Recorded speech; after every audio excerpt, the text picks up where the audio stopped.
So this is activity number 2, and if you're following along in your lab book, it's on page 375, which is the loss of energy in food chains. So what you're supposed to do if you're taking this class in person, you would get a liter flask and you would fill it with some colored liquid. So here I have a liter bottle. A liter is 1,000 milliliters, and I filled it with some colored liquid. Then what you're supposed to do is you're supposed to take some liquid from this and then distribute it into all these other little containers. This is supposed to represent how much energy is lost or actually transferred from one trophic layer to the next. So at the very beginning, this is supposed to represent the sun and all the energy that's available. And then these are supposed to represent the next trophic layer, which would be the producers, and then the consumers, the secondary consumers, and then the tertiary consumers.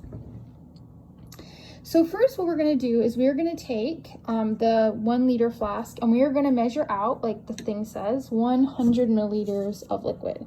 So I'm going to pour out my red liquid in here. It's going to be 100 milliliters.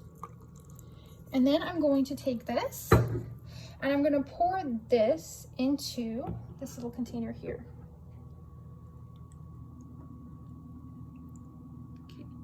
So this is supposed to be my first level. So it says here in the lab, if you work in groups, or we're working by ourselves right now, you're from the flask of colored water, measure 100 milliliters of fluid into the graduated cylinder. That was what I used, a graduated cylinder. And you're supposed to put it in the first cup. And then the question asks, what percentage of the total volume of liquid was removed? Well, if we are taking this is 1,000 milliliters, and I removed 100 milliliters, that would be 10% of the liquid that was removed. So that's 10% of energy from the sun that's stored in this level of this trophic level. From there, I'm supposed to take 10 milliliters and pour it into this cup. So to do that, I'm going to just fill up this graduated cylinder, that I have another graduated cylinder, and I'm going to do it at the 10 milliliter mark. And I'm going to use this pipette to help me do it. Sorry. Let's see. Yeah, there we go. We're at the a little bit more. We're at the 10 milliliter mark. Perfect. We're going to then pour that into this little cup. Okay.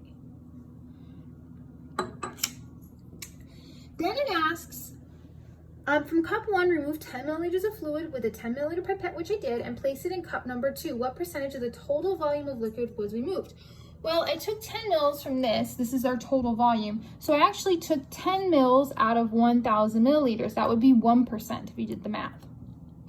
So then it asks, you're supposed to circle one answer. Which level of food chain is in figure 2.2 does this cup 2 represent? This would be a primary consumer. From cup number 2, you're supposed to remove 1 milliliter of fluid with a 1 mil pipette, which this guy is. And you're supposed to place it into cup number, this cup here, 1 mil. So we're putting 1 mil into there. That's what it looks like. And then it asks, from cup 1 mil of fluid, what percentage of total volume of liquid was removed? Well, 1 mil out of 1,000 milliliters is going to be 0.1%. This would represent a secondary consumer. This is the amount of energy the secondary consumer gets from eating this guy. He only gets 10% of the energy transferred from the very beginning. They only get 10%. So the next one says you're supposed to take 0.1 mil. So we're going to do that. We're going to take 0.1 mil, which is just the tip of this pipette, and we're going to stick it in there. And then it asks, from what percentage of the total volume of liquid was removed? Well, it'd be 0.1 mil divided by 1,000, which is going to be 0.01%. This is to represent how much energy is stored in the producers from a primary consumer, a secondary consumer, and then a tertiary consumer. So you can see that the energy in plants plants have way more energy available than the rest of these consumers. These would eat these things and then these things and these things, but each transfer of energy, you're only getting a 10%. So when you get to the top of these food chains, it's going to take a lot more to feed these guys than it would be if you ate this. I hope this explains it. If you have any questions, you can email me, and have a nice day.